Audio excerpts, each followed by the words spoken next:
আপনি শুনলে অবাক হবেন, ফেরাউন আসিয়ার সাথে লম্বা সময় সংসার করেছে, কিন্তু জীবনে কোনোদিন আসিয়ার সাথে সহবাস করতে পারে না। ফেরাউনের আরো অনেকগুলো বিবি ছিল, দাসীবাদী ছিল। সবার সাথে যদিও সে সহবাস করতে পারত, কিন্তু আসিয়ার সাথে কোনোদিন সহবাস করতে পারে নাই। কেন পারে না শুনলে আপনি অবাক হয়ে যাবেন। ফেরাউনের আরো একটা পরিচয় আছে। ফেরাউন একজন অবৈধ সন্তান। ফেরাউনের বাবা তার আপন বোনের সাথে জিনা করেছে, আর সেই জিনার ফসল হলো এই ফেরাউন। এই ফেরাউন যে জারদ সন্তান, দেশের সবাই জানতো। এই জন্য ফেরাউনকে কেউ ভালোবাসতো না, কেউ দেখতে পারতো না, সবাই ঘৃণা করত। আর ফেরাউনের কাছে কেউ মেয়ে বিয়ে দিতে চাইতো না, জোর করে করে বিবাহ করে নিয়ে আসতো। শুধু তাই নয়, এই পৃথিবীতে চারজন মানুষ সবচেয়ে বেশি নিকৃষ্ট, আল্লাহর দুশমন। এর মধ্যে 1 নম্বর এই ফেরাউন, 2 নম্বর নমরুদ, 3 নম্বর বখতে নসর, আর 4 নম্বর আবু জাহেল। এই চারজন মানুষ পৃথিবীর সবচেয়ে বড় নিকৃষ্ট, আল্লাহর দুশমন। আল্লাহ পাক রব্বুল আলামিন এদেরকে সবচেয়ে বেশি ঘৃণা করেন, আর এরাই ইসলামের সবচেয়ে বেশি দুশমনী করেছে, সবচেয়ে বেশি ক্ষতি করেছে। আসিয়ার বাবা ছিল একজন ধার্মিক মানুষ। সে ছিল বনি ইসরাঈলীদের মধ্যে একজন নম্রভদ্র মানুষ। সে ছিল একজন ভালো মানুষ, আল্লাহকে বিশ্বাস করত, মুসা পয়গম্বরকে বিশ্বাস করত। তারই কন্যা ছিল এই আসিয়া, বড় সুন্দরী ছিল, পরমা সুন্দরী ছিল। ফেরাউন যখন আসিয়াকে বিবাহের প্রস্তাব দিল, আসিয়ার বাবা তখন বলল, না না, আমি তোমার কাছে আমার মেয়েকে বিবাহ দিব না। কারণ এই দুনিয়ার মধ্যে যত নারী ছিল, সবচেয়ে দামি নারী 4 জন বিশ্বনবী মুহাম্মদ রাসূলুল্লাহ সাল্লাল্লাহু আলাইহি ওয়াসাল্লাম বলেন, আফজালুন নিসাই আহলিল জান্নাতি খাদিজা বিনতে খুয়াইলিদ ওয়া ফাতিমা বিনতে মুহাম্মদ ওয়া মারইয়াম বিনতে ইমরান ওয়া আসিয়া বিনতে মুজাহিম। এই পৃথিবীর মধ্যে সবচেয়ে দামি নারী 4 জন। 1 নম্বর হলো মা খাদিজা, 2 নম্বর ফাতিমা, 3 নম্বর মারইয়াম, 4 নম্বর আসিয়া। এই জন্য বিশ্বনবী মুহাম্মদ রাসূলুল্লাহ সাল্লাল্লাহু আলাইহি ওয়াসাল্লাম বলেন, এই আসিয়াকে আল্লাহ বড় পছন্দ করতেন। আসিয়া আল্লাহকে এতটাই ভালোবাসতো, আসিয়াকে ফেরাউন এত অত্যাচার করেছে, জুলুম করেছে, কিন্তু কোনদিন আসিয়ার কলব থেকে আল্লাহর মহব্বত বের করতে পারে নাই। যখন মুজাহিমের কাছে গিয়ে বলল, আমি তোমার মেয়েকে বিয়ে করব, মুজাহিম বলল, হে ফেরাউন, তুমি আল্লাহর দুশমন, মুসার দুশমন, আমি তোমার কাছে আমার মেয়েকে বিয়ে দিব না। বলেন না, আমি তোমার মেয়েকে বিয়ে করতে চাই। বলে, তুমি একটা অবৈধ সন্তান, সবাই জানে। আর জেনে বুঝে আমি আমার একটা মেয়েকে, সভ্য ভদ্র নম্র একটা মেয়েকে, আমি তোমার মতো একটা জালেম, তোমার মতো অবৈধ সন্তানের কাছে বিয়ে দিতে পারবো না। এই জন্য ফেরাউন জোর করে আসিয়াকে বিয়ে করে নিয়ে আসলেন। আসিয়া ছিল পরমা সুন্দরী, একটা ভালো মেয়ে, সভ্য নম্র ভদ্র মেয়ে। যখন আসিয়া সত্যের দাওয়াত পেলেন, মুসা পয়গম্বর উপর ঈমান নিয়ে আসলেন। ঈমান আনবার কথাটা যখন ফেরাউনের কাছে চলে এলো, ফেরাউন যখন জানতে পারলো আসিয়া ঈমান গ্রহণ করেছে, ফেরাউন তখন বলে, যাও যাও, আসিয়াকে ধরে নিয়ে আসো। আসিয়াকে ধরে ফেরাউনের সামনে আনা হলো। ফেরাউন বলে, আসিয়া, শুনতে পারলাম তুমি মুসার ধর্ম গ্রহণ করে ফেলেছো। এই আসিয়া, তুমি তো জানো আমি খোদা, আমাকে কেউ খোদা না মানলে আমি তাকে হত্যা করে ফেলি, আমি তাকে আগুনের মধ্যে নিক্ষেপ করি অথবা গরম তৈলের মধ্যে নিক্ষেপ করি। আসিয়া বলে, হ্যাঁ ফেরাউন, আমি তোমার সাথে লম্বা সময় সংসার করেছি ঠিকই, কিন্তু আমি জানতাম না মুসার ধর্ম সত্য ধর্ম। যখন জানতে পারলাম, আর দেরি করি নাই, আমি মুসার কালিমা পড়েছি, ইসলাম কবুল করেছি। যদি এই কথা আরো আগে জানতাম, আরো আগে কালিমা পড়ে আমি মুসলমান হয়ে যেতাম। এই আসিয়া এই সংবাদ শুনবার পরেই তার উপর অত্যাচার শুরু হয়ে গেল। দেখেন আশ্চর্য ঘটনা বলতেছিলাম, এই আসিয়ার যখন বিয়ে হয়ে গেল, জোর করে যখন ফেরাউন তাকে বিয়ে করে নিয়ে আসলো, বিয়ে করবার পরে যখন বাসর ঘরে গেল, আসিয়া বলে, আল্লাহ, আমি জানি সে একটা জালেম, সে একটা জারর সন্তান। ওগো আল্লাহ, তোমার কাছে দরখাস্ত, আমার পিতা আমাকে তার কাছে বিয়ে দিতে রাজি ছিল না, জোর করে বিয়ে করে নিয়ে আসছে। আল্লাহ, সে যখন আমার সাথে একান্ত মিলিত হবে, সে যখন সহবাস করবার জন্য আমার কাছে আসবে, আল্লাহ তুমি তাকে, আমাকে তার থেকে হেফাজত করো, সে যেন সহবাস করতে না পারে, কারণ সে একটা অবৈধ মানুষ, তার সন্তান আমার গর্ভে আসলে আমি সহ্য করতে পারবো না। আসি আল্লাহ দরবারে দোয়া করেছে, হে আমার রব, সে যখন আমার কাছে আসবে একান্ত গোপন সেই সম্পর্কের জন্য, সহবাস করবার জন্য, তখন তুমি আমাকে হেফাজত করবে। আমি চাই না সে অবৈধ তার সন্তান আমার গর্ভে আসুক। এই জন্য ফেরাউন যখন আসিয়ার কাছে সম্পর্ক করবার জন্য যেতেন, রাত্রেবেলা সহবাস করবার জন্য যেতেন, আল্লাহর কুদরতি ভাবে তার সেই পুরুষাঙ্গ একেবারে ভিতরে চলে যেত। এটা মজে যেত, সে নপুংসক হয়ে যেতেন। আবার যখন আসিয়ার ঘর থেকে বের হতো আবার ভালো হয়ে যেত। অন্যান্য বিবিদের সাথে সহবাস করতে পারত, কিন্তু আসিয়ার সাথে পারতো না। আসিয়াকে আল্লাহ পাক রব্বুল আলামিন অলৌকিকভাবে হেফাজত করতেন। সংবাদ যখন চলে এলো আসিয়া কালিমা গ্রহণ করে ফেলেছে, তাওহীদের প্রতি ঈমান এনেছে, একত্ববাদের প্রতি বিশ্বাস স্থাপন করেছে, আসিয়াকে ধরে হাত পা বাঁধা হলো। ফেরাউন বলে, আসিয়া এখনো সময় আছে, তুমি কালিমা সারিয়া দাও। কালিমা না সারলে, আমাকে খোদা না মানলে আমি তোমাকে হত্যা করে ফেলবো। আসিয়া বলে, যতই মারো মারতে পারো, কিন্তু কালিমা সারবো না, ইসলাম সারবো না, ইসলাম থেকে চুল পরিমাণ নড়ে দাঁড়াবো না। আসিয়াকে মারধর করা হলো, লোহার চিরুনি দিয়ে দেহের থেকে গোশতগুলো টেনে টেনে খসানো হলো, হাড্ডিগুলো বাকি আছে। একটা বিশাল বড় পাথরের মধ্যে আসিয়াকে উলঙ্গ করিয়া শোয়ায়া আর একটা পাথর দিয়ে থেতলাই আর বলে, হে আসিয়া, এখনো সময় আছে, তুমি ইসলাম ছেড়ে দাও, আমাকে খোদা বলে মানো, মুসার খোদাকে তুমি পরিত্যাগ করো, তাহলে আমি তোমাকে মুক্ত করে দেব।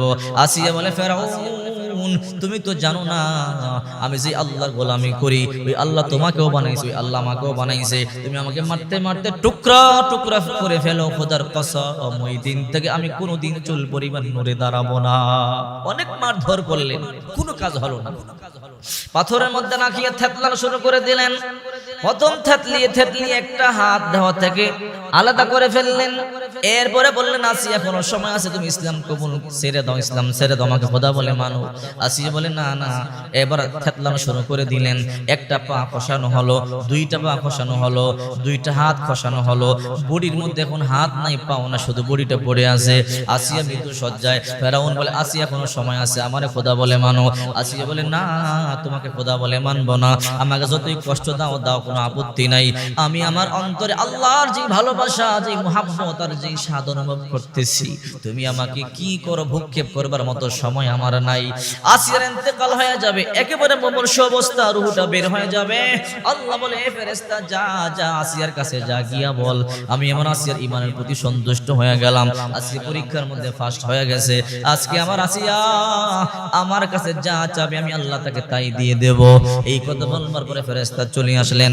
আসিয়ার কানে গোড়ায় বলে, হে আসিয়া, আল্লাহ তোমার উপরে সন্তুষ্ট হয়ে গেছে, আল্লাহ তোমার উপরে বড় খুশি হয়ে গেছে। আল্লাহ আমাকে পাঠাইয়া জিজ্ঞাসা করতে বলেছে, আসিয়া এই মুহূর্তে তুমি আল্লাহর কাছে কি চাও? আল্লাহর কাছে তুমি যা চাবে আল্লাহ তোমাকে তাই দান করবে। আসিয়া বলে, তাই নাকি? বলে, হ্যাঁ, আমার আল্লাহ এই কথা বলেছে। বলে, হ্যাঁ। বলে, আমার আল্লাহ যদি আমাকে আমি যা চাবো তাই দিবি, তাহলে আমি আমার আল্লাহর কাছে একটা জিনিস চাওয়া আছে। আসিয়া যেই কথাটা আল্লাহর কাছে চাইছে, আল্লাহর এত পছন্দ হয়েছে, ওই কথাটা আল্লাহ তাআলা কোট করে রেখে দিয়া আয়াত বানায়া আল্লাহ পাক রব্বুল আলামিন আমাদের জন্য হাদিয়া পাঠাইছে। আসিয়া আল্লাহ দরবারে দোয়া করে, ইদ ক্বালাত রাব্বি বিনিলি ইনদাকা বাইতান ফিল জান্নাহ ওয়ানাজ্জিনি মিন ফিরআউনা ওয়া আমালিহি ওয়ানাজ্জিনি মিনাল কওমিজ জালিমিন। আসিয়া বলে, আল্লাহ তুমি যদি আমাকে দিতেই চাও, জান্নাতে তোমার কাছাকাছি আমার জন্য একটা ঘর বানায়া দাও, আর ফেরাউনের অত্যাচার থেকে আমাকে তুমি নাজাত দিয়া দাও। আসিয়াকে আল্লাহ বলে, রে আসিয়া, জান্নাতের মধ্যে ঘর দিলে কি হবে না? বলে, না না, তোমার কাছাকাছি জান্নাতের মধ্যে আমার জন্য একটা ঘর বানায়া দাও। আল্লাহ বলে, আসিয়া আমার কাছাকাছি কেন? বলে, আল্লাহ দুনিয়ার মধ্যে তোমাকে দেখতে পাই নাই, কিন্তু তোমার ভালোবাসা অন্তরে লালন করেছিলাম, তোমার ভালোবাসার স্বাদ অন্তরে অনুভব করেছিলাম, ওগো মালিক। কিন্তু এই জান্নাতে আসবার পরে তোমাকে না দেখলে কলিজা ঠান্ডা হবে না। এমন জায়গার মধ্যে আমার জান্নাতের মধ্যে ঘরটা বানাইবা, যেন সকাল সন্ধ্যা আমি তোমাকে দেখতে পারি। আমার মন যখন চায় তখন যেন আমি তোমাকে দেখতে পারি, দেখলেই যেন কলিজা ঠান্ডা করতে পারি। এই জন্য জান্নাতে তোমার পাশাপাশি একটা ঘর বানায়া দিবা। আল্লাহ বলে, রে ফেরেশতারা তাড়াতাড়ি কর, আমার আসিয়ার জন্য জান্নাতে একটা ঘর বানা, আমার কাছাকাছি জান্নাতের মধ্যে একটা ঘর বানা। জান্নাতের মধ্যে একটা ঘর বানাইয়া ফেললেন। আল্লাহ বলে, রে ফেরেশতা আসমানের দরজাগুলো খুলিয়া দে, আমার আসিয়া জমিনের মধ্যে থাইকা যেন তার জান্নাতের নিয়ামতগুলো দেখতে পারে। দরজাগুলো খুলে দেওয়া হলো। আসিয়া উপরে তাকায়া তাকায়া হাসে, আর ফেরাউন এই দিক দিয়ে আসিয়াকে কষ্ট দেয়। ফেরাউন বলে, আসিয়া এত কষ্ট তোমাকে দেই, তুমি তো কান্না করো না, হাসতেছো, কারণটা কি বলো? হলো। আসিয়া বলে ফেরাউন আমি আমার মাওলার দিদারে আছি, কিছুক্ষণ পরে আমার ইন্তেকাল হয়ে যাবে, সরাসরি জান্নাতের মধ্যে আমি প্রবেশ করব। আমার আল্লাহ আমার জন্য যে জান্নাতটা বানাইছে ওই জান্নাতটা আমি স্বচক্ষে দেখতে পাইতেছি, কিছুক্ষণ পরে আমি মরবার সাথে সাথে ওই জান্নাতের মধ্যে আমি প্রবেশ করব। আমার নিয়ামত নাজ নিয়ামত দেখতেছি রে ফেরাউন, এই দিকে তুমি আমার উপর কি অত্যাচার করো, কি করো, প্রক্ষেপ করবার টাইম আমার নাই। আসি ইন্তেকাল করলো, আল্লাহ তাআলা সুসংবাদ দিলেন, আসিয়া হাসতে হাসতে আল্লাহর জান্নাতে চলে গেল।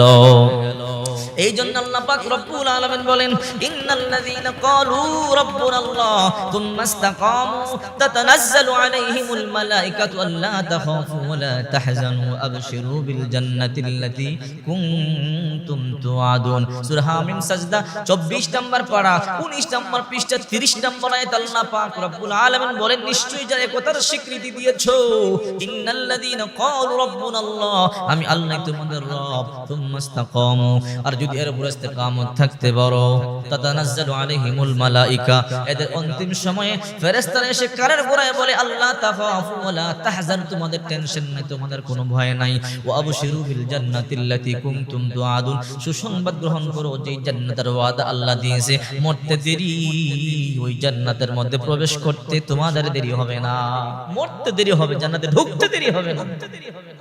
এই জন্য আসিয়া ছিল একটা নেককার নারী, পরহেজগারিনী নারী, এই জন্য দোয়া করেছে আল্লাহ ফেরাউন জোর করি আমাকে বিবাহ করেছে, কিন্তু আল্লাহ সে যখন সহবাস করবে সেই সুযোগটা তাকে তুমি দিবা না, কারণ তার অবৈধ সন্তানের মা আমি হতে চাই না।